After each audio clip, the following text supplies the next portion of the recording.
Hey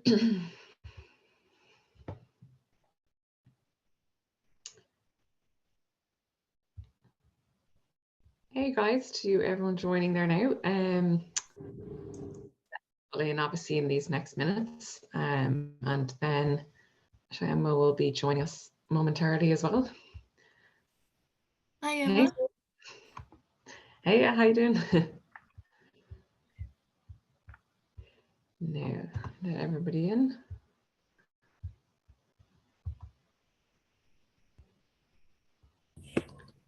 So the TCD students are joining remotely today, isn't it, Sarah? Yeah.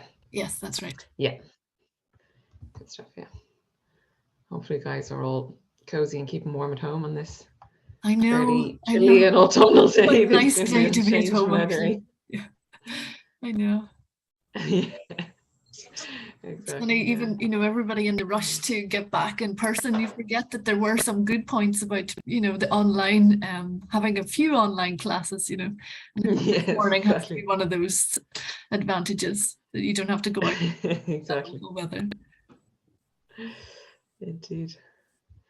Now, I think Shyama has also joined us there. So morning, Shyama. Record. Yeah, and just to mention, obviously, yeah, I'm recording, guys. So okay. Good morning, Shyama. Good morning.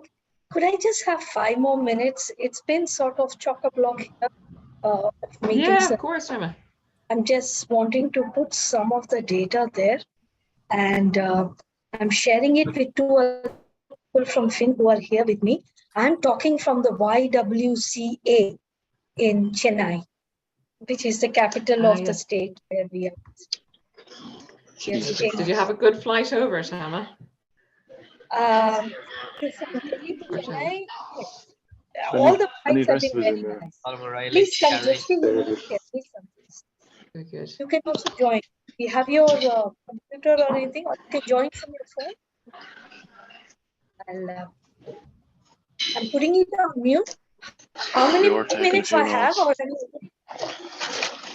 Yeah, guys, just a quick note. If you could just, as you're joining, if you could just go on mute, that would be great. Thanks. Thanks very much, guys.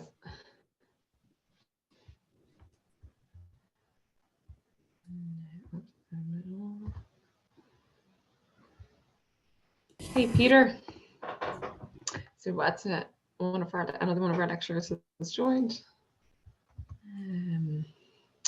Yeah, but letting people in for a little while probably, because we should actually have pretty good big numbers joining today. Hello, Emma, can you hear me? Or can you hear me? Hey, Peter. Oh, yes, you sound quite faint, but I can just about hear you. Not being able to hear me at all. Simple headset. I'm just trying out. I know. I'm hearing you. I'm hearing you a bit better there now. My own volume side was a little bit low. It's probably affecting it.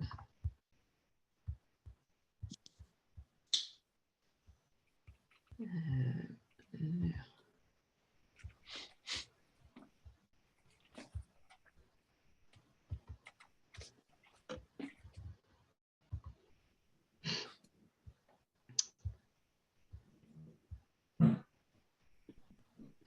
Hi, Donald, as well. Hi, Emma. How are you? Morning. Good, thanks. No. Shyama is with us. She's just taking a couple of minutes just to organize things, and then I'll be just giving a couple more minutes for everyone to join before we'll kick off. So. Great.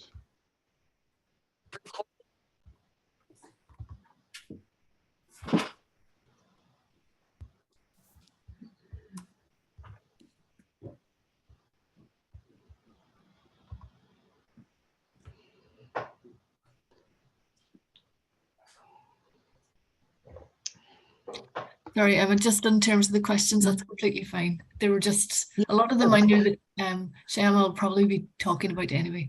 And hopefully the students are there to be able to ask further questions. It was just... Exactly. Have a bit of a live Q&A too. Yeah. Yeah. Yeah.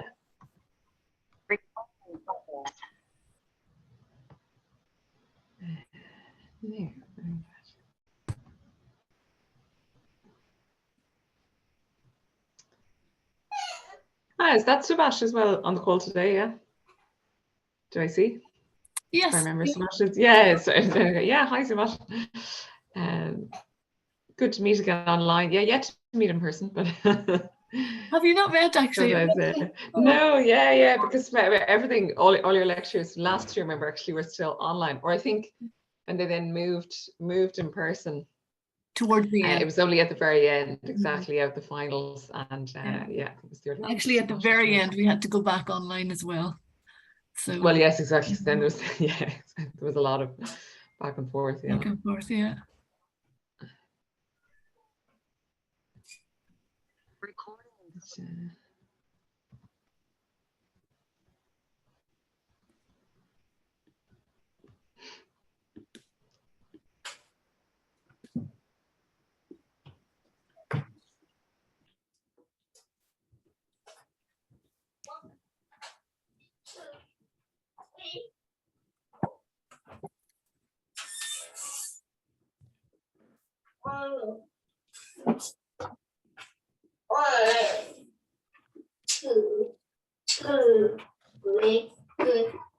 Just a quick reminder, guys, if you can just pop yourself on mute there, just as you're joining. Thanks.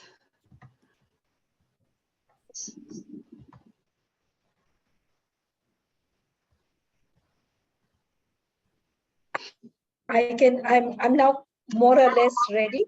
I'm just pulling out a bit about the level of income. I'll just pull that out and I'm set. If you want to start, till then I'll be on mute. I'll be listening to you, and when you tell me to start, I will. Perfect, yeah. Well, I'll set you up to screen share, will I, Shyama? Yeah. Yeah, 1 sec. I will just, there we are. Set you up now.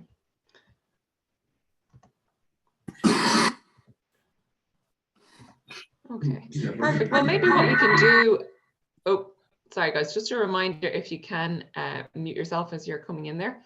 But yeah, what I might do, I'll just keep obviously allowing people in as we go. But maybe, well, just to firstly start off the call before I maybe then pass to our lecturers, just to briefly maybe introduce your classes. And I know Donal and Sarah, you've met Shyama before. I don't think you have Peter on a call. So just to give you a chance to introduce yourselves on what your students are studying. But yeah, guys, for anyone who hasn't met me, I'm the program manager at Engineers Without Borders Ireland. So delivering the Where There Is No Engineer program together with Shyama. So Shyama is very kindly joining us today from Chennai in Tamil Nadu. And she's going to be talking about FIN and about the design location of Kameswaram, and hopefully giving you a good insight into the dynamics locally, into local kind of politics, culture, economics, touching maybe also a little bit on construction and on those areas that you'll be focusing on. So yeah, guys, I might pass over now. Maybe Sarah first, if you want to just say a brief hello again to Shyama and introduce the course you're with. Okay, so my name's Sarah McCormack. I am a lecturer in Trinity College in the School of Engineering, and thank you so much, Shyama, for coming along today and being available to answer some of our questions. So in Trinity, the group that we have here are second year engineering students, and we have an integrated program where all the engineering students haven't chosen their stream yet. So we're working towards the competition this year, and we look forward to working with you on that. Thank you. Thanks so much, Shyama. Donal, I know you obviously worked closely with Shyama last year and that, but yeah, just introduce yourself maybe for everyone here. Yeah, sure. Hi, Shyama. Great to talk to you again. So I'm Donal Healan. I'm a lecturer in the Department of Product Design in the School of Design in the National College of Art and Design in Dublin. So our students taking part in this year's project are essentially third years, so they've gone through 2 years of study and they're now engaging in our Studio Plus year, which essentially is a combination of Erasmus internships and real-world projects, and they're all looking forward to engaging with you, Shyama, and the project and Engineers Without Borders. Brilliant, thanks so much, Donal. And then finally, Peter. Oh, sorry. Or sorry. Just Sorry, like, go ahead. just to let you know, apologies. This year we have a new group that's joining us. So we have a new course starting in Trinity on the engineering and environmental science. So apologies to those students that are in here too. They've joined us for this module as well. So just to include them. Great, thanks, Sarah. And Peter, yeah, sorry, go on ahead there. Yeah, thanks, Emma. Well, first, all apologies for not having my camera on. It's just I'm on a desktop and I don't have one, and it's a new headset, etc. So also apologies if you can't hear me very well. But I'm a lecturer in Southeast Technological University. Primarily, I teach civil engineering, and the students that are on this call from my bunch are 5th year / 4th year civil engineers. So final year civil engineers with 3 or 4 years training behind them already, taking on this challenge. So yeah, they can bring a lot of, I suppose, quantitative analysis ability to the project, and are taking on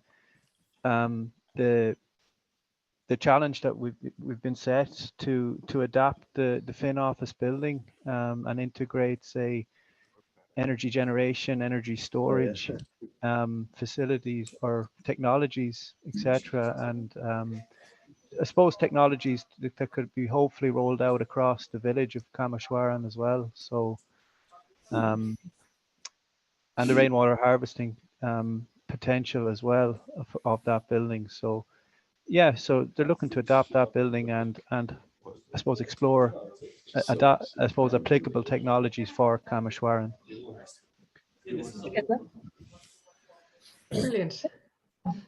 Okay, guys, thanks so much. So what I'm just going to do now is just actually mute everyone, and then Shyama, you should be able to hopefully just unmute yourself, or if not, I'll just unmute you. And yeah, then we'll start off. So just 1 second there. I'm just going to mute all. Can everyone hear me? Okay. Now I unmuted myself. Is it good now? Can you hear me? Yeah, we can indeed, Shyama. Yeah. Hello, everybody. My name is Shyama Ramani. I'm an economist of innovation and development. After the tsunami, I adopted a village. And in the beginning, I found it very difficult to apply any of my academic knowledge to rehabilitate the village. So I found that for me personally, there was a huge disconnect between my theoretical knowledge and how I could apply it to make the world a better place.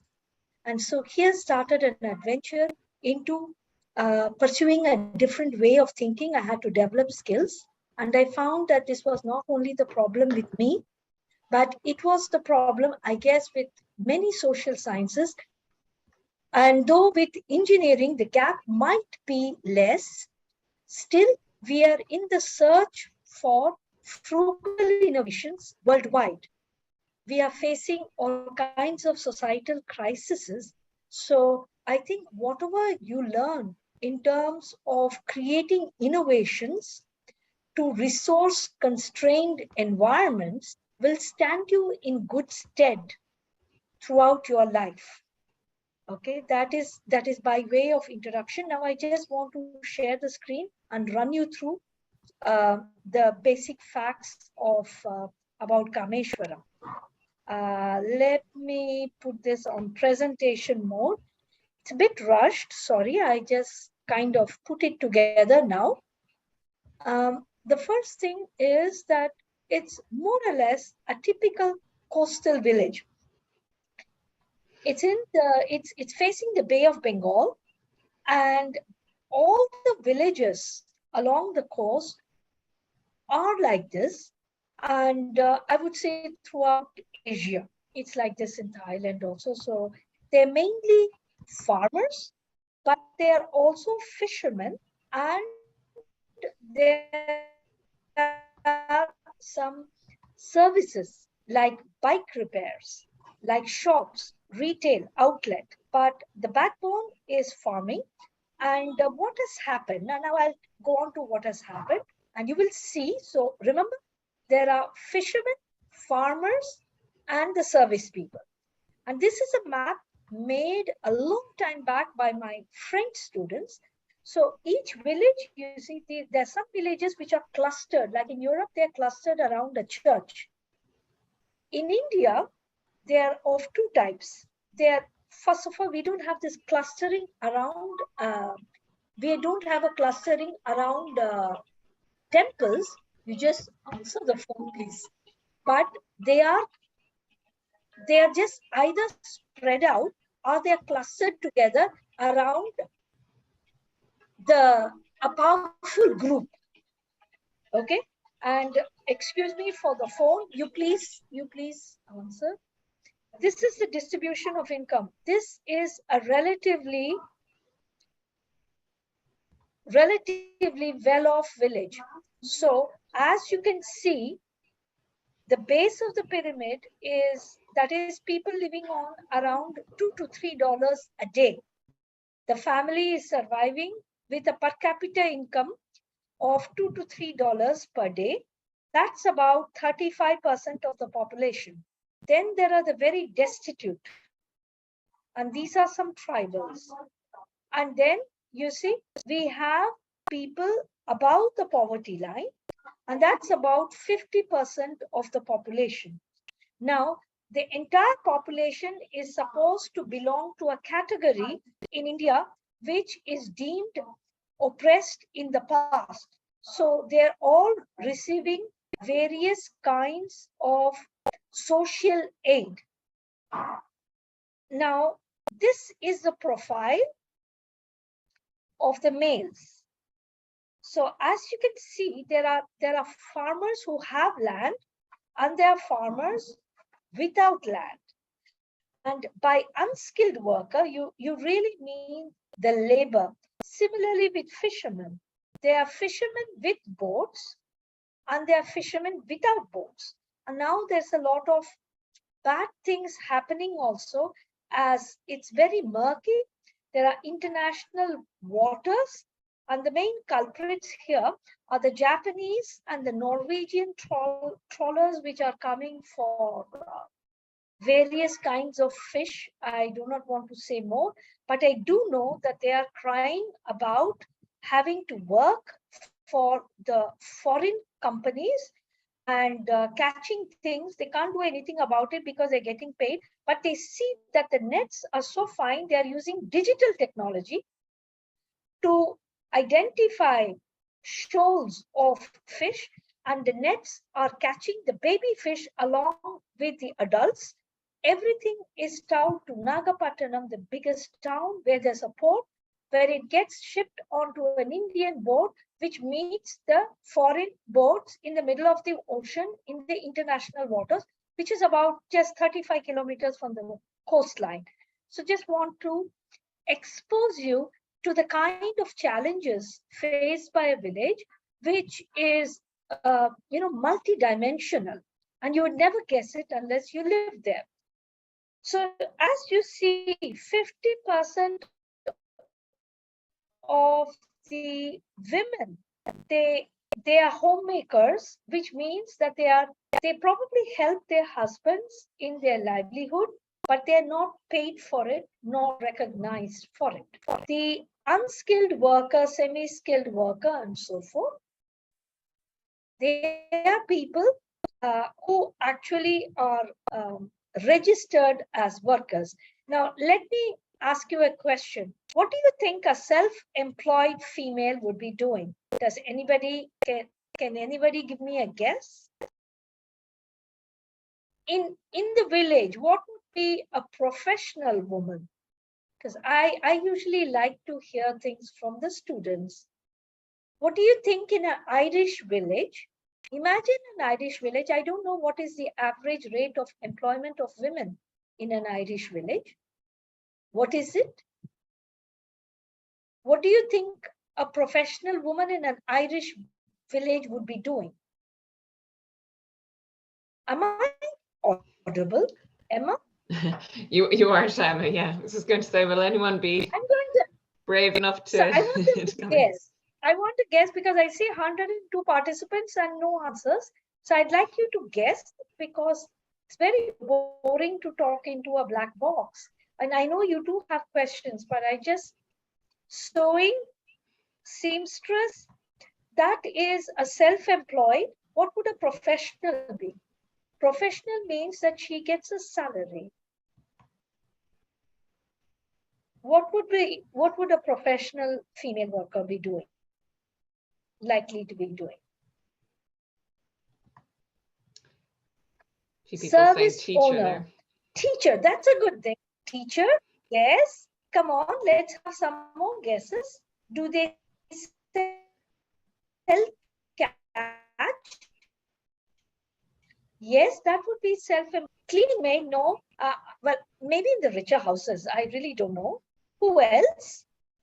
A professional. What would a professional? Now, think. Let me. Now, who is a female nurse? Yes, that is another professional. What is the most powerful body in any government? I mean, God, in any country, it's a government. So most of the professionals are government employees, okay? Because the government has various programs, and most of the professionals are employed by the hospital, public hospitals and private. There isn't a private hospital there. No, there is. There's a nursing school which actually it's a part of the International Labor Unit, labor services. Basically, it's a church unit which is exporting nurses to the Western world and the Middle East, where there's an enormous shortage. So they are getting training there in Kameswaram, and that is another thing. These are the demographics. Now, you see, it's now divided into about 9 hamlets. So it's a very spread out village. I had the number of hectares it occupies, please. I didn't have time to pull it out. But as you see, this is supposed to be a village which is open defecation free according to the government records. Now, do you think it can be open defecation free? That means that nobody goes in the fields or in the beach. Do you think it can be open defecation free, and why or why not? First, do you think it's open defecation free just by looking at the data? Yes, no. I'm not able to read the chat at the same time. Okay, my question, is this likely to be open defecation is a term used for defecating or, passing feces onto an open land. Now, given the data, do you think it can be open defecation free? Yes or no? If you want to just pop your thoughts in the chat, guys, and I can let Shyama know what mostly people think. Yeah, she can read it out then. Sean saying no. Why not? That's the right answer. Why not?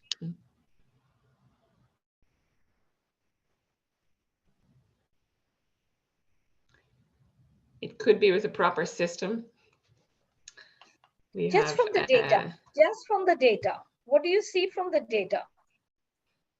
Lots of houses with no toilet. Exactly. Yeah. And lots of houses where the toilets don't work. Yeah, and need repairs. So you see, this is a recent survey we made. Okay. So there is now, we are living in a world where we are data driven. All our plans in organizations and in regions, in localities, in villages are driven by data. So if the data isn't correct, then we cannot be making the right programs. This is a problem, especially in our digitally driven data world. This is one of my projects. I find discrepancies even between international organizations because often they are subcontracting to private organizations. The UN has just said by 2050, I think, the population trend will start coming down throughout the world. And who has done the research? HSBC. Now, I don't get it. And so we haven't been able to get the methodology, and they pull out these numbers like rabbits out of the magician's hat. And this is a problem, but we need the data nevertheless. Then only we can understand. Data is very, very useful. So now data is very useful. I just wanted to tell you that one of the, oops, how do I move? So one of the main problems in Kameswaram, what is the main thing in any part of the world? It is income inequality. So Kameswaram is full of simple huts like this. So this is a hut where, even the walls are made out of the coconut palm leaves woven and interlaced with bamboo. Then you have a slightly more sophisticated hut, which has concrete walls and a thatched hut. See, while thatched huts are being treated for fire hazards, and there is a return to thatched huts for even people at the upper end of society in Europe. Here it's considered a poor man's hamlet. And it's actually very airy, and for some reason that I do not know, probably they are all conical like this so that the rainwater goes off because it's raining a lot. And then alongside, you have these palatial houses with 3-4 cars. They probably have maids. I don't know who they are. God alone knows. And they even have statues. So I was very curious about what is the source of income. Why is it? Just 1 minute. Jeffrey, can you just close the window? So there are 2 sources of income. One is people who are linked to political parties, which are all supposed to be voluntary. They are having more wealth than others over time. And secondly, those who have sons, they are sending their sons all over the world. There are some who are living in Ireland also from the village. I do not know whether they are legal or illegal labor, but they are all over the world and they are sending back money home. And these are usually female-headed households because a guy just comes here when he's retired, or he comes in once in every 3 years and then goes. So you see the difference. There is a huge difference between a hut and a palatial house. Now, it's the wealth of a village can be measured by the number of its temples. I've been here since 15 years. I've seen 2 things increase: temples and garbage. So I'm really preaching the circular economy, but it is regarded as things for the poor. But they say, we don't see such things on TV. We don't see the rich behaving like that. We don't see the people in the towns behaving like that. Why are you preaching to us? And another thing is, you will notice some megaphones atop the temple. Okay. In India, temples, mosques, churches, all are great sources of noise pollution because people no longer chant the hymns as we used to do when we were children. Instead, they put the megaphones loudly and there's a competition. And so it reverberates, and out of 365 days, can somebody give me a guess how many days of the year there is enormous noise in one or the other place in Kameswaram? Give me a number between 0 and 365. where there is extreme noise pollution in one or the other wards. Emma, I would like to ask your help to read it out. Yeah, absolutely. So everyone is saying, well, 365 from a number of the students there now. Someone has said 1 from Josh, but mostly people are saying yes, they think it's every day of the year. Someone's saying 20. I found that it's about 215. So Okay. one of the things I'm trying to do, okay, is really trying to get some medical students or some research on what is the amount of noise a person can take.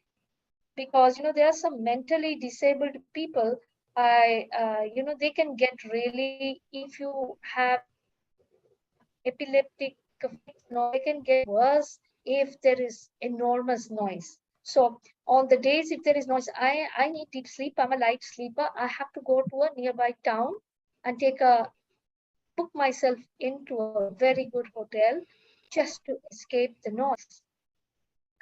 So there's been only one church. This is a church. The church, you know, this is being taken care of by this man here, because the father comes, I think, once a month.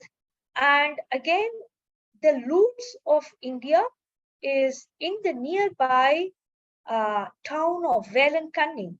Every weekend, 100,000 pilgrims come and doing, you know, special Christian festivals. It receives about 100,000 per day. The infrastructure and waste management is just, I mean, they had so much problems. They're doing what they can because the amount of garbage generated is just enormous. Okay. And this church is attached to the nearby nursing school. And most of the people here are not praying here. So I find that the nursing school, which is patronized by the some churches in Italy, whenever they come for a visit, then people are recruited to come to this church, given money so that the attendance is high on that Sunday. Things like this happen all the time. Okay. So you have to be, if your pets are you are giving money to a donation in a developing country, please try to trace the entire supply chain of money. And I mean, because it's all given in good intention. There is just too much of money wastage in this world with good intentions. So now, this is a large temple tank. Now, it looks nice from the outside. If you go nearby, it's quite filthy. And these temples, tanks, you see, they need to be cleaned up. And here people bathe. Before it used to be okay because people were using biodegradable detergents, biodegradable shampoos and soaps. And this was where the boys learned to swim and the girls enjoyed company. Now, you see, they are filled with plastic, paper, and still soap, okay? And sometimes, you know, chemicals. So this is, I do not know how to do a test. So, but imagine there are 9 wards and 7, even if I take the minimum into 9, that's a lot of, you know, tanks. But this is how there was rainwater harvesting. But this, people have forgotten traditional knowledge. And now the government has promised piped in water to every house. Now, Dr. Raja and another person who is there in Fin with me finds this one size fits all kind of government programs to be ridiculous. Because if we could, for example, in this village, there isn't a shortage of water. It needs to be cleaned up, and you can have the piped in water from the village temple tanks itself. There's a nearby village, and all the temple tanks, you know, they're completely dry. They need water. But what's the point of putting in pipes from wherever to these villages? And it's supposed to be done very soon, and we don't know how. Last year, Emma asked me all the time for geotagging. So now, Emma, we have learned to do it. This is one of our learning from working with, I do every geotag. Now, this is a small family pond. Practically every family has its own little pond. So people, like to bathe in the outdoors. But again, I feel that you can use ecological detergents. I don't know about the, I do not know about the level of cleanliness of these ponds, contamination. And therefore, I found that despite all our efforts at sanitation, health has not improved substantially, though it has. We have clearly established that those with sanitation toilets, they have lower incidence of excreta-related diseases as compared to those without toilets. But what do you think are the three main problems affecting households, which lead to morbidity and mortality in Kameswaram? Please guess. And Emma can read out again, or let me see if I can screen share the chat. Thank God it isn't 366, but yes, what kind of disease? I'm asking you to name the top 3 diseases which affect, cholera it doesn't lead to morbidity. Morbidity is something which lasts years and years. What do you think lasts years and years? Even dengue is a 15-day thing.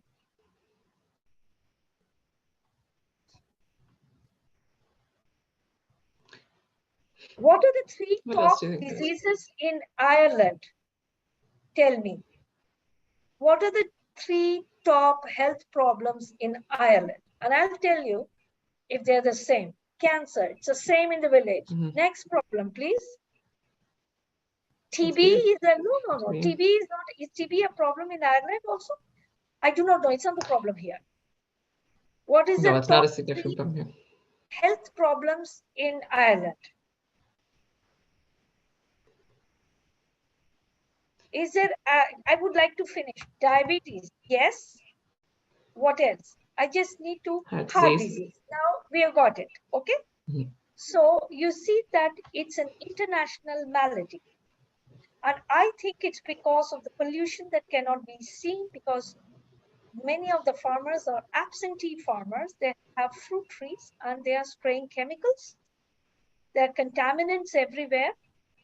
And I think it is cancer, and diabetes is because of, I do not know what they're imbibing basically, but I think these matter. So then there are good roads like this, and there are also bad roads. The good roads are in front of the village council office and all. The bad roads are elsewhere. There is a private school. I must tell that I find this to be a universal phenomenon in all developing countries. And perhaps to a certain extent it's there in France.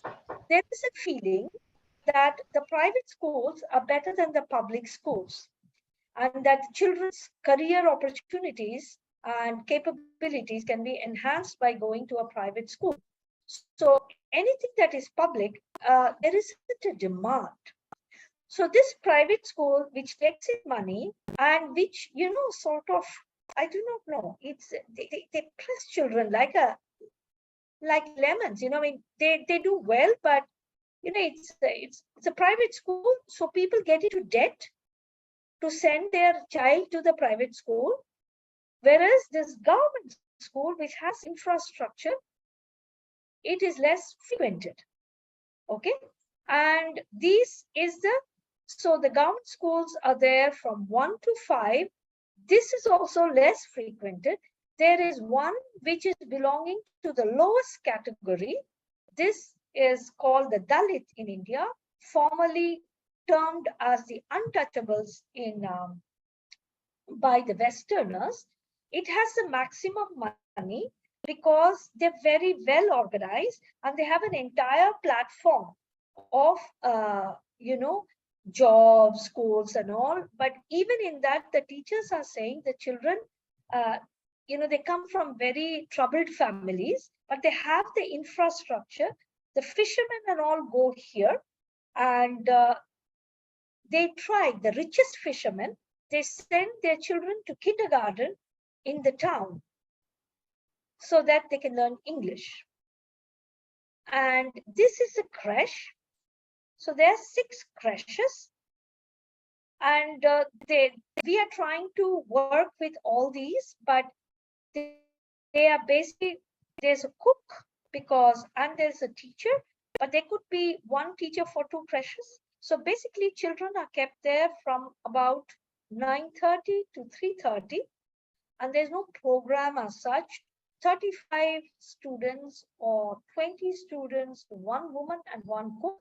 1 woman who will leave 3 hours to go to another creche. So you can imagine. So this is the state. These are the kinds of ecological toilets we are building. And this is a typical farmer. He's helping us with the compost. So you see, this is something we had tried. We got to try out the designs of the Engineers Without Borders this time, showing it to an engineering company because I don't want it to be sitting on the shelf. So we're trying to get funds so that the most promising ideas, so I'll be discussing the last year's ideas with the masons and plumbers and rural artisans here. But we had also had this idea for rainwater harvesting. Okay. And that way we will try to measure the amount of rainfall because actually we don't have data on anything. The data comes to us through American satellites. And so there's a lot of, I think this is the data, kind of data. Okay. So this is their house, how it looks from the front. He's a real ecological everything champion because he has seen what happens and he has suffered his larger family. And this is a, typical thing. Every international organization has pumped in money into many of these villages. This is something that people like that guy who was in the photo last time is trying to fight against. So they got a World Bank grant to have a mango processing factory. And to process the mangoes, they're asking the farmers to spray highly dangerous chemicals. The farmers, as I told you, the rich farmers do not live there. Everybody is from the same social category 50 years back. Now they are the haves and the have-nots. And this factory, I don't know what it's doing still, but a lot of it's caused social tension. So they're trying to buy their way out. And this is a typical example of an international program. This was built, by the way, about 15 years back. It is still yet to produce a single bottle of mango jam, but I do not know how much money has gone into it. So the last problem is the apathy. So you are thinking about a lot of things. Find that there is a sense of entitlement. There is I am poor, or I am in a village, and therefore I am entitled to get everything free. And this sense of entitlement comes to public services. Now, who goes to public services for cleaning up and waste management? It is not the youth. Who becomes a janitor? Who picks up the trash? They're usually the lowest social categories in any town, in anywhere in the world. And so here it's the elderly. It's the elderly whom people do not want to keep at home. They have to be able to walk to do this. There's no other criteria. So since I did not find any place with civic pride, we had made one bus stop. We cleaned it up, put this, and this lady was in charge. She got, when she became older, she got more social aid. So she says she doesn't need this job anymore because you have villages entirely living on social aid and then expecting the government to spend more. Not many people know this, but India has one of the most intensive and extensive social aid programs in the world. Intensive means as a function, as a percentage of per capita income. And now look, we are going to clean it up again. See how the floor, how can anybody get the floor like this? What are they doing? Why are they keeping it like this? So with this, I will stop. This is how that bus stop looks now, okay? And on October 2nd, this Sunday, it's Mahatma Gandhi's birthday. It's on this day, the Clean India movement was launched. Don't know how many times we put the waste bin there, and we are asking the youth to come over and help us first clean this. So this would be the third time this bus stop is being repainted. And you see, these things is because people pasted posters. There is a new wine shop. Somebody is getting married. These things are where they tagged. I know that putting graffiti on public walls is supposed to be an art form, but I've always felt sorry for public authorities because I really feel in any country, you can't protest, but don't destroy public property. That's come from taxpayers' money. I've always felt this. So we promote the Gandhian way of doing things, which is non-violence and working within the system to change the system. Now I will answer all the questions. Do you have any questions on what I've said so far? Then I'll pull out Emma's email. How much water does a person? Okay, electricity. There is electricity all the time unless there is a power outage. There are power outages because there is illegal stealing of electricity. There is illegal stealing of electricity because rich farmers are depleting groundwater resources by using pumps, okay? And these are pumping water. So the pumps to pump water and for irrigation, for agricultural purposes, you see, these are the ones which are leading to electricity stealing. Then you see there is something happens in the power thing and then it goes out. Just let me finish the water. There's no problem of water availability. It's quality of water. Now let me see the next question. I'm just seeing the next, how do I see the chat? Okay, what is energy and electricity? Energy is being used for fans, okay? So far, nobody is having air conditioned. They're using fans, TVs, telephones, tablets, computers. Okay, these are the things that a person, electricity for lights, okay?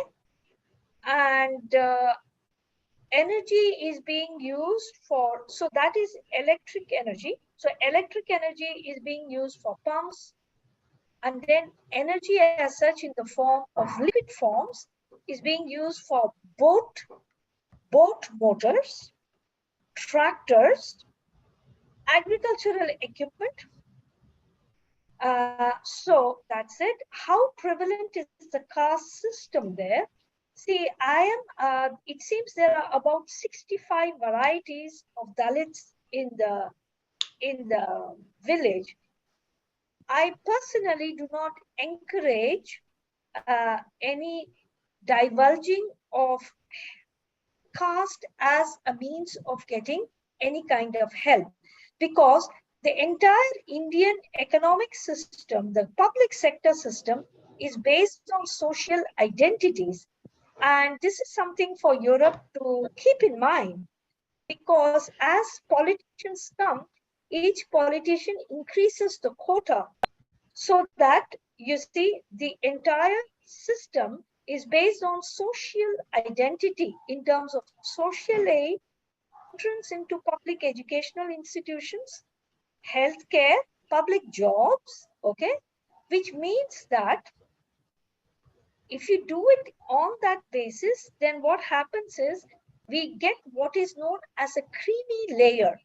That is a third generation lower caste who doesn't need money, who doesn't need aid to go to a good school or to they are locking it up. So in my state, for example, what do you think is the reservation by quota in public sector? Please give me a number between 0 and 100. And while you're doing that, I'm going to tell Michelle Obama enjoyed every kind of scholarship. But you see, her children are entitled to none. Officially, at the central level, it has decreed its 50%, as Thomas says. But then states can do their own rules. Villages can do their own rules. So you have about between 80 to 90%. And so I am bringing about a system called the Socio-Economic Marginalization Index, which means that we take the social identity, but we also take what is the highest level of education in the family. What kind of a house do they live in? What is their land? How many animals do they own? How many vehicles do they own?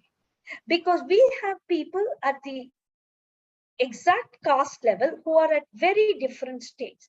What are the most abundant waste material or objects? They are basically non-biodegradable, non-recyclable plastic. Most of it is also just litter. For example, every time there's a birthday party, or there is a death, or there is a marriage, there are firecrackers. And especially for deaths, each village chief or ward councillor, when there is a grandfather who dies, they take an entire procession and they keep firing crackers. So the streets are littered with small pieces of paper, small pieces of shiny paper, because everybody just throws it out. Is biomass currently used to generate energy? Yes, in most households, it's biomass. It's wood, dried leaves. It is cow dung patties, okay? And then I'm seeing how long is the monsoon period. Right now, there is such a climate change that patterns of weather are now becoming terrible. As you know, in Pakistan, there has been a devastating flood, which has ruined about 50% of the agricultural land. Some months before, the same thing happened in the Indian state of Assam. People have just become very weary now. They're scared because now they can't predict the weather anymore. We don't know. It is the variability and unpredictability of weather that is causing climate anxiety. Okay. And therefore, who is making the maximum money? And this is what in the UN universities, most of the PhD students are doing research on. Who is making money? Please tell me. Which economic actor would be, what kind of companies would be making money if everybody is anxious? No. Anxious. That word starts with F. And they rule the world, not the engineers. Who rules the world? Yes. So it's an insurance company. And many of the insurance companies, AI, what is it? Obama bailed one American insurance company. What was it? AI, I forget the name. They all came to India. The British are not so hot in the game. Okay, the Dutch are. You must trading. It's the Dutch pensioners. They're activists. The hot money came from Jack Attali due to Jack Attali's advice from Europe into India. Rothschild, no, they play it safe. Okay, but the insurance companies are there and they're selling insurance to the farmers. And these are all AIG. That's it, Peter. Thank you. So, and the thing is, and our PhD students are doing projects for the World Bank. Instead of doing research on which technologies are available and how can we develop plant varieties that can withstand drought or salt, what they're doing is that they are using our, the PhD thesis money to go and play games with farmers. They pay the farmer for 1 month, 1 day salary, and they say, suppose, imagine that there's going to be a drought. How much would you be willing to pay for insurance? What should the insurance do? And they are running regressions. They're using very sophisticated econometric models, which the World Bank's, sells to the insurance companies to make financial products to sell to the farmers and to sell to government in terms of social aid. But you can't eat money. So engineers, I'm glad to work with you. Please remain engineers. We need you. We need real things. We can't eat money and, shares and bonds and things like that. So should I open up the questions given by Emma? Or do we have time? What should I do, Emma? Yes, well, I suppose I'm conscious of your own time, Shyama. I'm not sure if you have to jump on any meetings kind of around 11 to your... Because I'm more of, I would just prefer to go through their questions very fast. If I may just share your inbox. Sure, I'll share this, whatever you have time to go through. I'll try. I hope this has been useful. But I don't want to keep them from their classes. So let me know.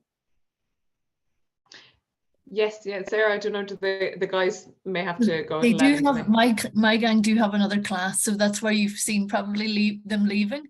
But we're recording the session, so yeah, I'll keep recording, Sarah. Exactly. Then while I'm free, I will just answer your questions. Okay. Brilliant. So I'm just going to share. Okay. So questions from NCAD. Okay. How do the people and the village take to FIN activities? I'm afraid that I've changed my strategy because I actually helped their sense of entitlement. And at one point, people said, hey, you live in the West, why can't you just earn more money? Why don't you do better at your consultancy? Why don't you get more money? Why are you being so inefficient? Do you know that NGO is doing so much? They're giving free mixie to everybody. You're not given anything free. You just want us to come and you give us lectures.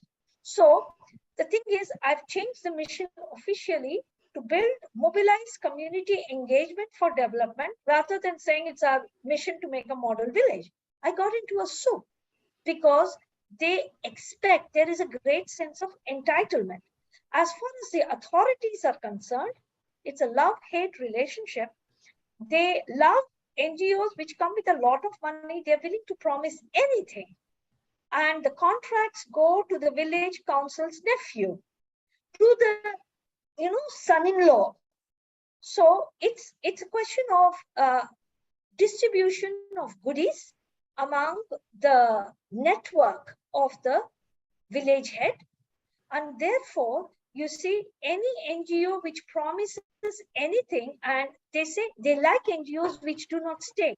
You come do a project, they love it. Everybody takes their annual photo, something is done. If everything breaks down in a couple of years, no problem. Its project is over. So I would say that they think I'm a poor person who is not able to bring in much, and whereas there is a slow building of trust. And for the first time, I am getting, hey, you're not like the others. And for the first time, I've had youth. So it is having an organic growth. But you see, I had a very hard time accepting this lack of gratitude and this sense of entitlement. So what are the jobs of the in the village outside fishing and agriculture? As I told you, they are trying to recruit things into the World Bank factory, and that is because the biggest employer is the nursing home thingy, which is exporting nurses. If you want to get a job there, after 6 months, you have to convert. Otherwise, you can't have a job. So they wanted a non-conversion job employment, you know, because that is the church is the biggest employer. And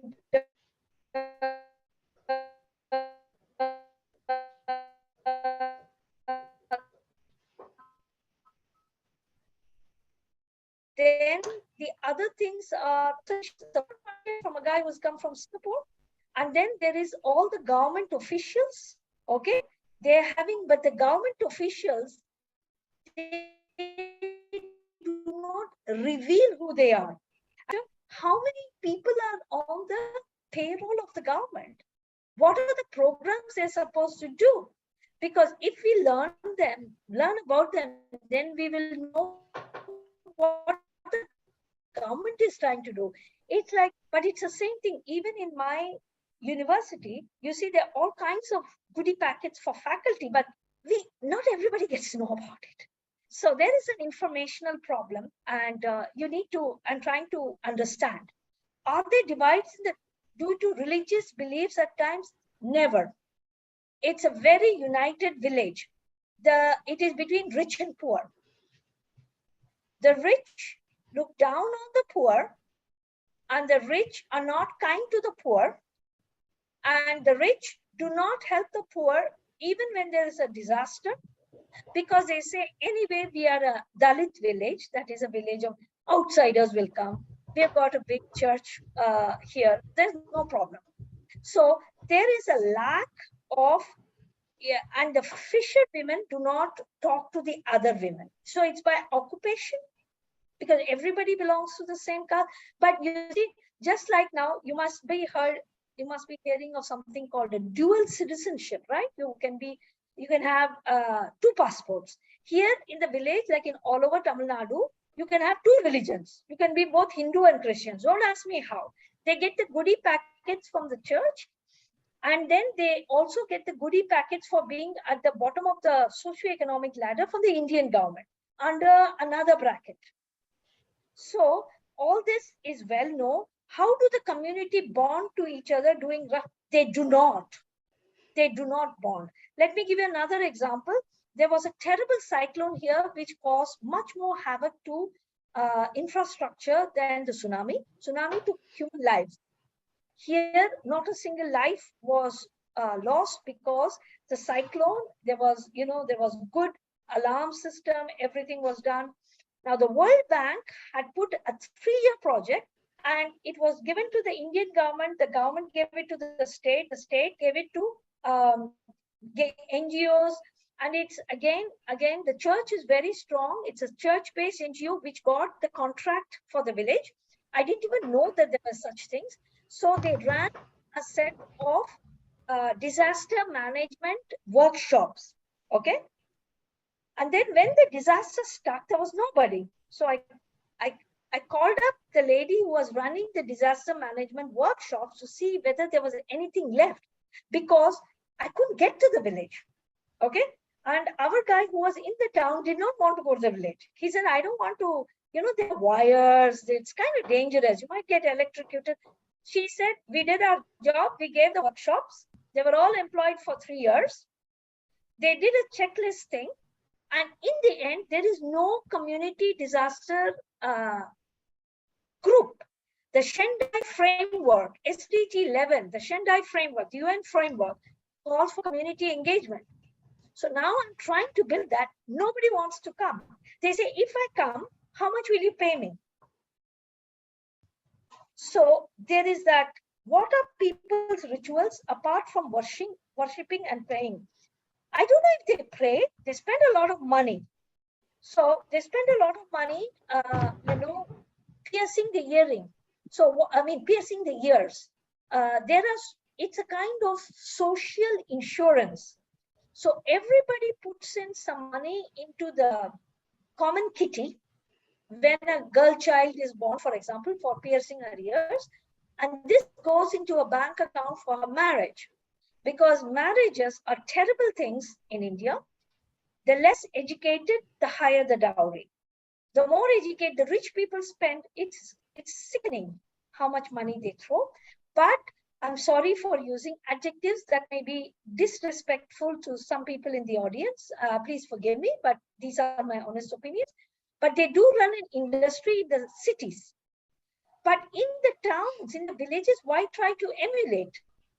They go into debt. They are killing female fetuses. It is not allowed to know the sex of the baby, but it is there in the black market. So now I want to create jobs for women so that they don't kill girls in the womb, okay? Because they can't pay the dowry. So the thing is then for puberty. So this, everybody notes down how much the other person paid. So earrings, puberty. Now they have gone into then funerals. Funerals. Now, when there is a funeral, the whole community has to go and they have to give money. And it is used for all the food and all that. So these are all the bad things. There are some things called the rites of spring. Now, what was very interesting is the entire community gets together and there is money, but they also do things. They cook, they walk over hot coals. And for the first time, I was witnessing all this.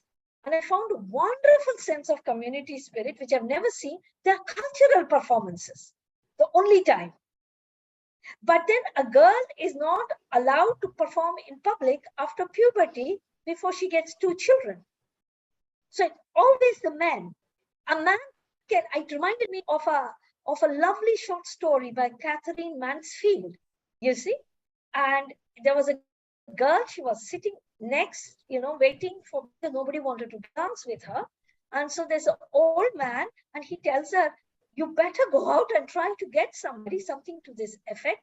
Because anyway, once you're old, you'll have to sit with all the other matrons because a man can dance at any age, but not a woman.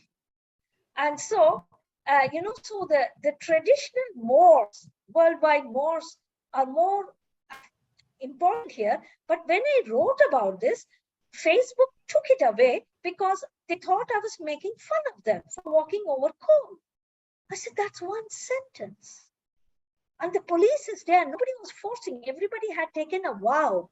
And I interviewed people, and that's what I put, who had walked over hot coal.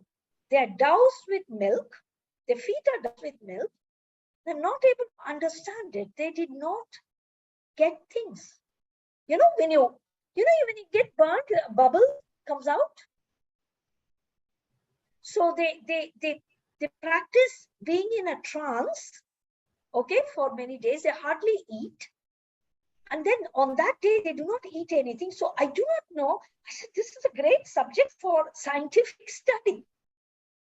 Okay, how does this happen? I did not have the answer. But you see, that's one of the times that I found community, ancient, I would say, pre-Hindu, pagan rituals, because the Aryans came here and established the mainstream religion. So there are also things by the full moon. There are women priests, okay, who will take out the eye of the cock, it seems, with their teeth. Now, only the French students have the courage to go and witness these things. I don't do such things. I think I'll faint. So there are pagan rites, you see, of sacrifice of animals. And then what happens is there are also rites where the woman gets into a trance. Now, my scientific explanation for this is, then she will say, my father-in-law is making eyes at me. My brother-in-law tried to touch me. Or I think the uncle is trying to touch my daughter. This is the only way that the truth can come out. So I think they say they get into a trance. I think it's just a way of social checks and balances. You get it? So there are these rights, but I am not allowed there. And happily, I don't go. But the foreigners who come, they have told me these things. Okay? So how is Kameswaram treated by its government? Are they supported? No, we have a very good system of administration. But as I told you, the platform, I don't get it. There are 150 programs running at the same time in the village. So this time, because I myself did not know, because nobody tells me, I never knew. So one of the missions of Kameswaram is to support the grassroots governance. And it is crazy. It is totally crazy. What's the most common form of water filtration? It is none. Where does most of the water come from? The sea or rainwater? Neither. They are pumps. Is the quality of the filtered water adequate in Kameswaram? They think so, but not in some of the wards. Okay? Then they go to other places. Where does most of the community access clean water? Through pumps, government pumps, okay, and the government pipes. After the water is treated, which it is not. Actually, Shyama, I might just jump in there, so students might be interested. Is the water pumped typically quite a long distance, or where would the water be being pumped from? I think it's pumped. That's a good question. Let me figure it out. That's one of the questions of Raja also. Where is it coming from? I have not the slightest clue. So these kinds of questions help me think also, because it's again because of these kinds of questions, because I'm just into doing a few projects, I didn't think of the larger governance, making a presentation on Kameswaram and done it. How is the rainwater collected? It is not, except in those toilets that we have put. And now we are collecting rainwater in our office. Is the clean water easily accessible to all members of the after it has been filtered? It is not. It is not filtered. So what happens usually, there are water tanks, okay, and the government gets these chlorine tablets to put in them every week. So the government releases water. There's supposed to be, thanks to Raja, I now know there are 7 water tanks in Kameswaram, out of which 2 are functional. I'd like to know why the others aren't. He's asked me this question. I don't know. So for many of the questions, what age group is the most educated in the village and why? Here I told Emma, practically everybody has a master's degree. Okay. And I was shocked at their low level of skills because they cannot communicate either orally or in written form. But you see, they all have master's degree. The thing is, when I asked them for their grade sheets, I found all of them had 33% in diverse subjects. So I said, this is amazing. This is a magic number. This is a number to pass in India. So they all laughed. I said, what's your secret? They said, you see, we belong to the most backward community, right? Social identity. And everything in India, the more lower you are, and they call it backward caste. It's not my terminology, it's the government's. So politicians win vote on saying, I will change you from backward to very, very backward. So the more backward you are, the more cookie points you get. So they say, they see our social identity and they say, please don't worry. Why do you come to class? We want to empower the people. You will get your degree. You come to the class if you want. Otherwise, there's no need to come, because nobody wants to be accused of being casteist. So here my sister got a double attack when I suddenly announced in the class, none of you jobbers are going to get any pass marks unless you pass my courses, okay? And I don't care which social identity you are. Anybody who wants to come will come, and I will not have this nonsense. And so she thought somebody is going to beat me up. Instead, I got a standing ovation. They said, finally, we see it's not helping us. There are 3 doctorates, all women by correspondence. because they are the wives of people who have political connections. Okay, a doctorate. Imagine a doctorate in philosophy. It's ridiculous. So where is academic institutions, if you sort of take positive discrimination to its absurd level, you can have cases where people become afraid to be anything but politically correct. And then there is a marginalization which comes out of being politically correct. Okay? Do you come across many people who are illiterate in the village? They are basically the very old. Otherwise, you know, people are literate. Homeschooling. Well, the thing is there, you know, there's a 15% Muslim population. I have been in the village for 15 years.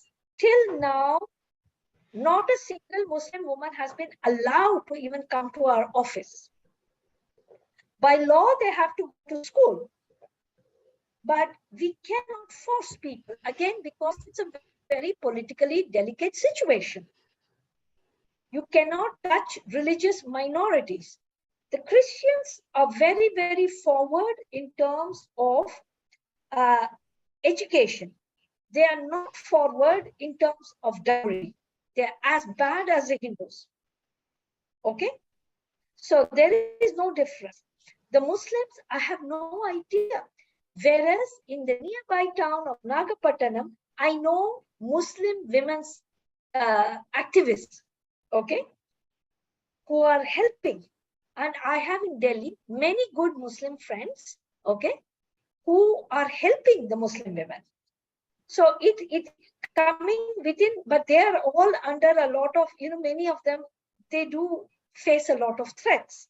So I would say, you see okay, action-based, people in the village learning through activities and visuals is better than, look, we have proved it.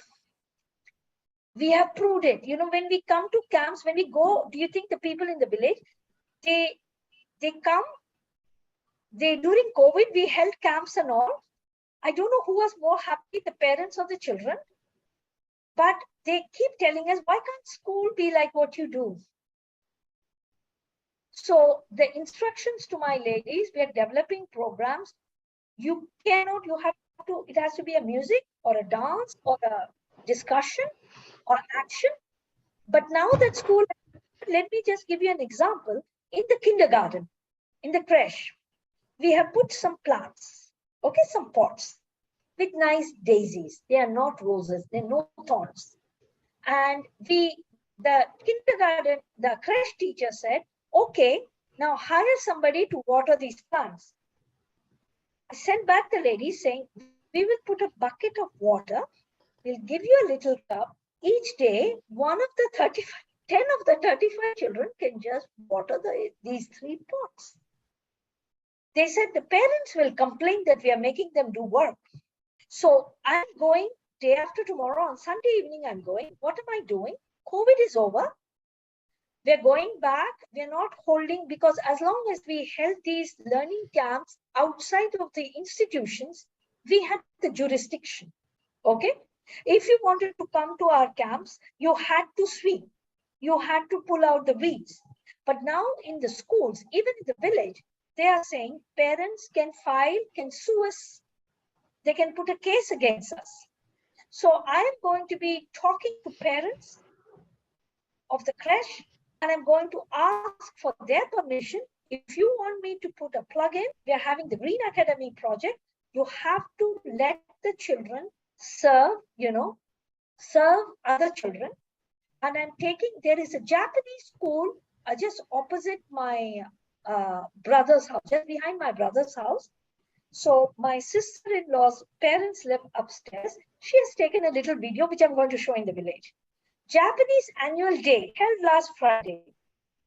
The parents and children bought their own stools and little mats. They laid it out. They put the stool for the 2 parents. The parents sat. The children bought them little snacks to eat. Everybody cleaned up together, and parents and students rolled up their mats and stools and went. Okay, the Japanese culture is fantastic. in terms of, in community engagement. But still, I mean, I find it ridiculous to hold a meeting with the parents of children going to crash, asking their written permission for their child to put a little bit of water into a potted plant. What is this? So that's what I'm doing.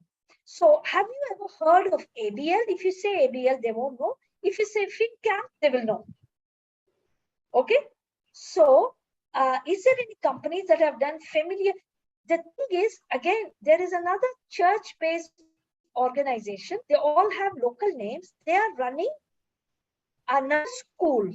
Okay. And they're running creches, but it's like black boxes. I have said, I will cooperate. I don't know. They said, no, you are secular. We don't want to have anything to do with you. I am secular. And I think we need to have tolerance. Okay. So Christian kids, still now, no Muslim kid has come to our camps. So I think in the city, they would have come. They're not being allowed. Okay. So go to their madrasis. Okay. Madrasas, excuse me. They're not allowed to come to our camps. But you mustn't think all Muslims in India are like this. Please do not think that.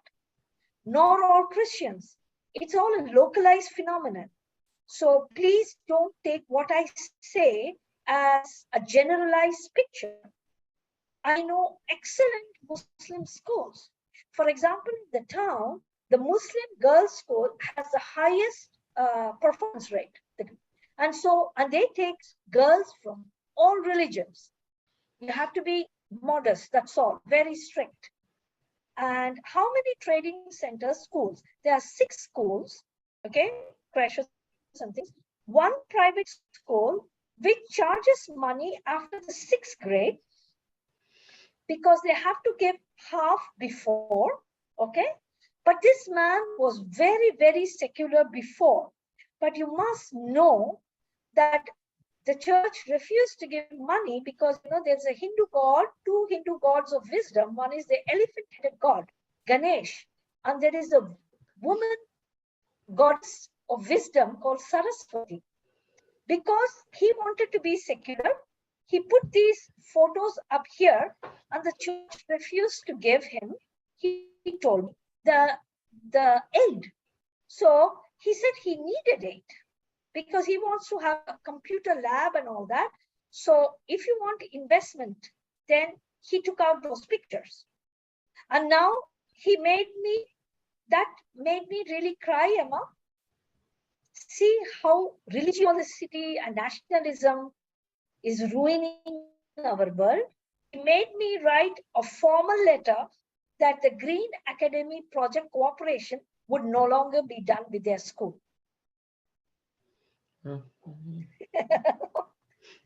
So I'm very sad, but I do not want to. So that is why I say, when you do things, please find out, because everybody who is giving money for the third world is well intentioned.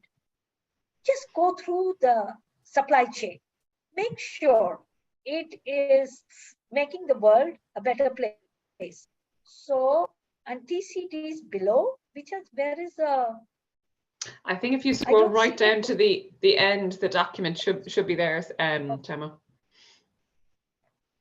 Yeah. No, Shyam, you may not have time. There was a long list of questions there, and you have covered a lot of them already. So many of them, it is well connected. What is the population of the village? Average size of a house, 2 rooms. Access to a village like good roads. Okay. Idea is to design for a household. Yes, you see, we have got a Fin office. It's terribly hot. I want to see how to make it climate resilient. Last time we had an architecture school. They had made fantastic designs, which are just totally outside our pocket. And the second thing was, when I showed those designs to people, they said that they want to see that space. They had a problem with this, and I had explained that. Is there a resource for weather in the area? Yes, you can get it through AccuWeather, thanks to American satellites. Okay, you can get it down. Where are they getting their water from? question, I will find what infrastructure is there. Technically speaking, the village is electrified and everyone has water. Some people don't like the water they have, okay, and they go. Is there a water treatment system? The chlorine tablets? Is there a demand for an improvement in water quality? Yes, yes, yes. The fishermen, you see, they have built pit latrines, and with the pit latrine, the government sanitation drive, which is not like ours, people are starting to get diarrhea. So they're not using the pit latrines, they're closing it up and using it to have goats. But they're keeping a sort of seal that you can take off, because when they say the government guy is going to come from Delhi to check how many people are using toilets, they'll be taken to selected households because that guy won't speak the local language. And they will be taken this sample, and sample he will be checklisting, because you take a certain representative, what kind of materials are available locally. I'm going to make a list, okay, and give it to you. Yeah, or crops grown locally. Yes, I'll make a list also. Main source of what would be an expensive technology. An expensive technology would be 500 euros onwards. Okay. Are we restricted to using local materials, or can we import? We can import anything that is not alive. We cannot, biological material. Then we have to get a clearance from the Ministry of Environment. Now, Bill Gates' latest thing was some sort of a beetle fly that was introduced into India from China. I'm totally against it. I wrote to all academic institutions also. This is how we introduce pests. Are there storage options for energy in place? Yes, everybody has an inverter. Renewable energy, the size of my computer screen, the government has put for its solar panel project, panels, which light up one single bulb. And if a coconut falls on it, that's the end of it. Household waste sanitation, buried or thrown into the ocean. Clean water, none. Are there skilled people in the village for maintenance? Plenty. What is the geology of, it is all clayey. It is not bedrock types. I can put the groundwater level. I'll write all that. Spinning a handle. You see, the thing is, you got to make it sexy and aspirational. Spinning a wheel is what Mahatma Gandhi did. Everybody wants to sit behind a computer. Okay? Everybody wants to, it's ecological is they're saying, why are you telling us just because we are the poor? When Bollywood adopts it, when Bollywood goes for circular economy, when Bollywood goes for these non-lavish weddings, the rest will follow. When these big guys who come from the town, representatives don't come in their patent leather shoes to the village, and they don't have their Levi's jeans, and they don't have their hair that is just come out of a hairdresser, then things will change. Are there tsunamis? The one that has been there before was thousands of years back, but we don't know when the next one is going to come. But we have systems in place. But this village was saved because it had 3 layers of coconut trees, 3 rows. They have never been replaced. We are having so many temples. Why can't we build more trees? Why can't we plant more trees? That's because they say, because people feel vulnerable, they think that by giving to the temple, they're buying their insurance. They often tell me God is the best insurance. You get insurance from God by being a good person, not by giving money to the temple. But that they don't get. Because priests also don't tell them the truth. They're very happy to get their money. Okay? So it is a change, right? And what are the impacts of climate change on the village? They're not able to predict the weather. Farmers are suffering. And there is, as I told you, there's climate anxiety. This is the first time I'm finding it. And I found even our Fin staff being anxious. So I've gone very fast. I hope I have been useful. I'm happy to have On the other hand, Emma, yeah, go ahead, yeah. I don't think I can come for the next meeting. It's supposed to be on the 20th, right? Can it be done 1 week later after I'm in Europe? I'm sure, yeah, we certainly could look at that. Yeah, now the only thing is that I will be going on maternity leave in later October myself, but no, we'll definitely, I can chat to Liam and that we can certainly set that up. Yeah, that's no problem. Because the thing is now, you see, I am not yet, I'm going to the village soon, so I'm okay. But once I go there, I'm just there in the moment, especially as I have to convince everybody that kids can be allowed to clean up in schools. Yes, yeah, absolutely. You have your hands full while you're there for sure. My kids do it. My son washing the dishes, things like this. It's amazing that it's just it's such an interesting kind of social insight to to hear that that's the perspective of parents, like literally watering plants, that they kind of resisting this is work. It's I think it's eye-opening. But no, thank you so much, Shyama, for your time today and giving so generously of it, and thank you for staying on to answer those questions. I think it's hugely helpful now for the students and to have this resource now to be able to share with others as well. So thank you so much, and thanks so much to the students who've stayed on, who were able to. And yeah, so keep in touch, and Donal, I'll be in touch obviously, and Sarah as well. But yeah, you might just want to. I will just tell Donal that I am going, I have a presentation to make. I have got, the things that your students did. Some other students have commented, and I've got to clear out all that. This is Jayashree with me. Jayashree, show up. She's our first researcher. She's working. She also joined, and she will be your contact person for the students for any other questions. Okay, brilliant. So she'll be going to the village, and we are going to be seeing which of the designs, how can it be implemented? Because I said to Emma, what I want to see, we may not succeed the first time, but at the end of 3 years, I want their things to be out in the field that work. So I might also share with you all the things when we do the troubleshooting. Jayashree will be telling us, because she will be speaking in Tamil, translating it, and then I'll be looking into it, asking questions and giving it to you. I hope this will also interest the students, because I think our ultimate goal should be to have some things that last. Brilliant. Yeah, that sounds fantastic. We're just really interested to see the feedback. Yeah, no, absolutely.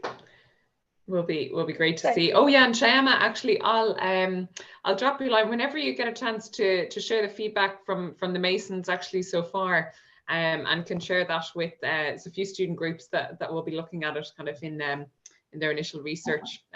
So yeah, I haven't shown it. I'm making the presentations. I'm going to be having all these. Okay. Because I just showed the architecture at that time. When I showed, I just was showing it to the film team. So now right, okay, I get it.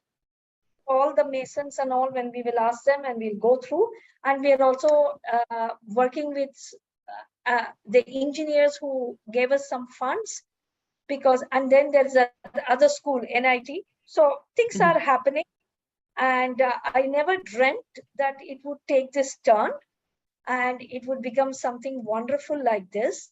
And I think we are on a very good path. Yeah, no, absolutely. We'll be certainly looking forward to hearing then. Yeah, sorry, I misunderstood from before then, Shyama. I thought there was already some kind of data collected, but yeah, no, we'll certainly keep in touch then. And yeah, that will be great to hear. But thanks so much for your time, Shyama. We'll let you go, and have a good weekend, guys, and talk to you next week. Thanks, Shyama. Thanks very much. Thanks everyone for organizing. Bye-bye. Thanks, Shyama.